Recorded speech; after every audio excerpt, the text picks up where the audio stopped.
কথা কইতেছে আমার কাছে টাকা নাই, এক মুরগি মারা লাগে আপনি আমার জানলাই দিবেন নাকি? বুঝি না তোমার কিডনি খুললা এবার পার্সেল দিব, মারছো কে মুরগি? হ্যাঁ আয়ো ভাই আয়ো। না, এক মুরগি মারা লাগে আমার গুলি করতেছে, একটা মুরগি উঠা আমার।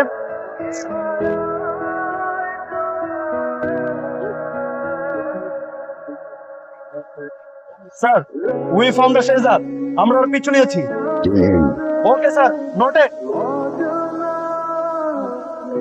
এই এই স্যার করতে গেল কই? হ্যাঁ দেখা না পাইলে হাতটা ভাঙা না মারছি কই? আরে তোমার ভাঙ্গা ভাঙ্গি এদিকে গোলাগুলি শুরু হয়েছে বাহুটা।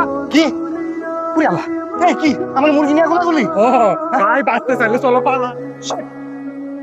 Sir the suspect is missing. শেহজাদকে আমার চাই চাই। Okay sir. কি হয়েছে তো? আমি সাইকেল চাপা দিয়া একটা মুরগি মেরে ফেলাইছি, এরপরে মুরগি আলাদা গাড়ি গাড়ি নিয়ে আমার ধাওয়া করছে, আমার পিছন দিক থেকে পিস্তল দিয়ে গুলিও করছে। বল সাহেব গোলাপ তো বিরাট কাণ্ড করায় ফেলছে, প্রথম একজন মুরগি মেরে ফেলছে, এই কারণে বড় বড় কামান গোলা বারুদ বোমা আরো কত কিছু দিয়া মুরগি আমাদের বিশাল পানি আবার তুমি বলো তো কি হয়েছে? কিছু লোকজন গাড়ি নিয়ে আমার পিছনে পিছনে আইসি আর কি, ওরা আবার গুলিও করছে পিছন দিক থেকে। কিন্তু কেন ওরা গুলি করবে কেন তোমাকে? ওই যে সাইকেল চাপা দিয়ে একটা মুরগি মেরে ফেলাইছে। মশা করতে নাকি কামান দেখাবো? নিশ্চয়ই কোথাও নেশা টেশা করে এসেছি। মনে পড়েছে গোলাম ভয় পেয়েছে। গোলাম এই নিয়ে ভয় পাওয়ার কোনো কারণ নেই, যাও তুমি তোমার কাজে যাও। শেহজাদ, কি ব্যাপার বাবা, আপনি না কইছেন আমার শেহজাদ বলে ডাকতে না? আমার একটা নাম আছে গোলাম, ওটা বলে ডাকবেন। গোলাম, তোমার সাথে আমার কিছু কথা আছে। কি কথা আছে? কোন কোন? তুমি একটু সাবধানে থেকো। মানে মানে তুমি যেমন আমাকে না চেনার ভান ধরে আছো, তোমার শত্রুকে না চেনার ভান ধরো। ওরা যে কতটা ডেঞ্জারাস আমার থেকে কিন্তু তুমি ভালো জানো। বুঝলাম না ভাবি, আপনি কাগজ কথা কইতেছেন? যাদের দেখে তুমি পালিয়ে বেড়াচ্ছ। কোথায় যাচ্ছ তুমি?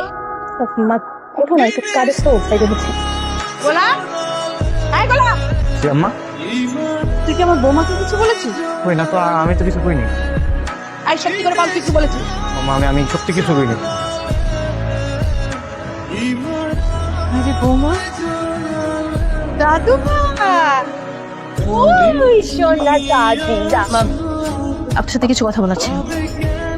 মা, শেহজাদ অনেক বড় বিপদে আছে, ওকে দাউদ খানের লোকজন মারার চেষ্টা করছে, কিন্তু শেহজাদ পালিয়ে বেড়াচ্ছে।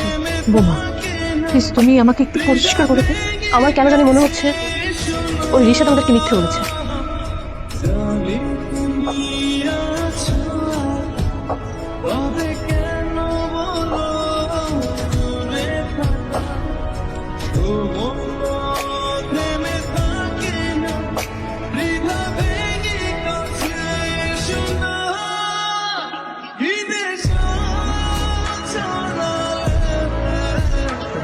সরি সরি ম্যাডাম, আমি বুঝতে পারি নাই। তুমি এখানে কি করছিলে? আর বললেন না ম্যাডাম, আপনার বাবার রুমে দেখলাম দুটো তরল জোড়ানো আছে, পরে নিয়ে আসলাম, ভাবলাম শিখে রাখি কিভাবে আত্মরক্ষা করা লাগে। কিন্তু তোমার স্টাইল, তোমার অ্যাটিটিউড মনেই হচ্ছে না তুমি গোলাম, মনে হচ্ছে তুমি বিশাল এক বড় যোদ্ধা। ভাবি আপনি নাকি চা খাইবেন, এই যে আপনার চা নেন। কে বললেন? বনির সাথে করলো আপনি চা খাইবেন, তাই চা বানিয়ে নিয়ে আসলাম। বসো বললাম। না না ভাবি, অনেক কাজ আছে তো, কাজ করতে হবে।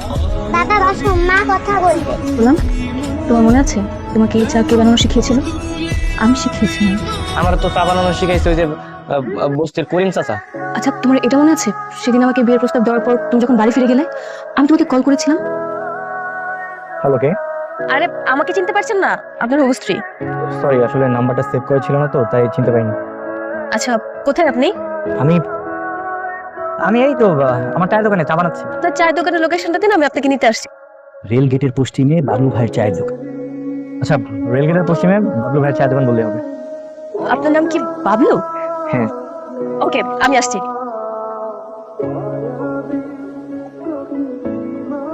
এইটা তো হলো আমার বাবলু সাহেবের টি স্টল না? হ্যাঁ। সুন্দর, তবে বিয়ের পর দোকানটা আমি আরো সুন্দর করে সাজিয়ে দিব, ঠিক আছে? আচ্ছা ঠিক আছে। চলো না, আমি অলরেডি অনেক লেট করে ফেলেছি, কেনাকাটা করতে হবে না? হ্যাঁ চলো। কেমনটা লাগে? আর একটা রিক্সাও নেই। আসো, আজকে আমার গাড়িতে করে যাবো। কি করতেছো তুমি? আর এটা এটা আমার বসের গাড়ি, উনি হচ্ছে আমার বন্ধু, বুঝছো? যে মাঝে মাঝে গাড়ির চাবি টাবি দেয়, আমি একটু চালাই। তুমি জীবনে কখনো গাড়ি চালিয়েছো? আরে মাঝে মাঝে চালাই তো, তুমি ওঠো না, ওঠো। চলো সাবধানে। আরে একটু শান্ত হয়ে বসো না। আজকে আমার গাম পায়ে পড়ে যাচ্ছে। প্লিজ আস্তে যাও, আস্তে যাও। আচ্ছা বাবা একটু চুপ করো, একটু গাড়িটা চালাতে তো। হ্যাঁ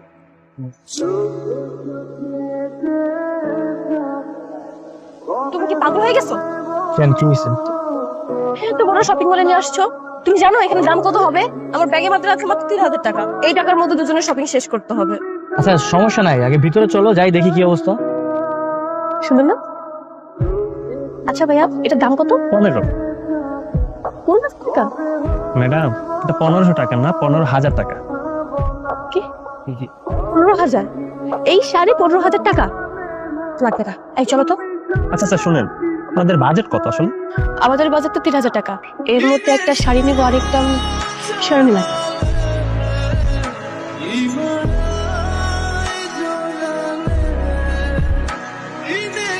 আচ্ছা শাড়িটার দাম কত বললেন?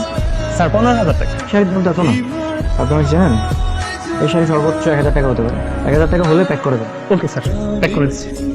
কি ফটলো, তুমি তো কঠিন জিনিস, হ্যাঁ খুব ভালো দামাদামি করতে পারো। ওই আর কি। শুধু চা বানাতে পারো না। সমস্যা নেই, আমি তোমাকে আজকে চা বানানো শিখাবো।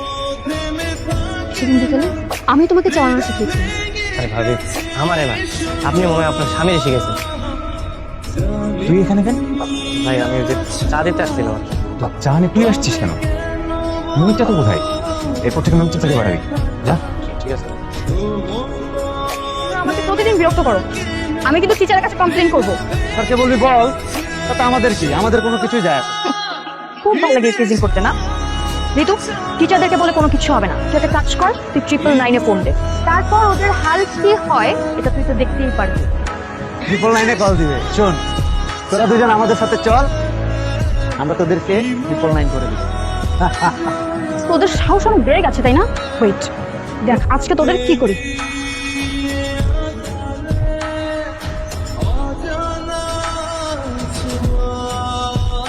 Hello madam. গোলাম, জি ম্যাডাম। আমাকে ভার্সিটির কয়েকটা বখাটে ছেলে অনেক বিরক্ত করছে। আমি আসতেছি ম্যাডাম। তুই আর কাউকে পাইনি, গোলাম চিনতেছিস কেন?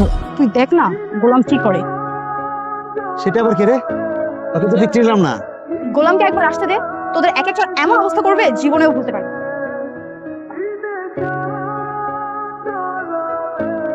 স্যার, আপনাদের লোকেশন আসবো। 2 টাকার ছাগলের বাচ্চা এসেছে বাঘের কাছে। গোলাম, ওরাই আমাকে বিরক্ত করছিল। কি ব্যাপার ভাই, আপনারা আমার ম্যাডামকে ডিস্টার্ব করতেছেন কেন? আহারে, এতক্ষণ তো ডিস্টার্ব করেছি, এখন চুমু খাবো। কিসে ভাই চুমু দিবেন মানে? হ্যাঁ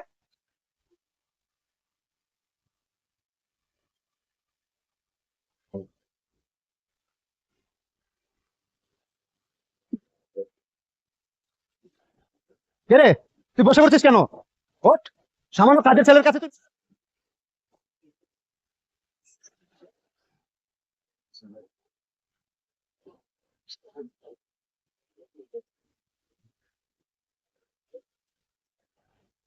আর কখনো এরকম করবো না, ওদের মাফ করে দেন ভাই। বুঝলি তো এবার, এটাই আমার গোলাম।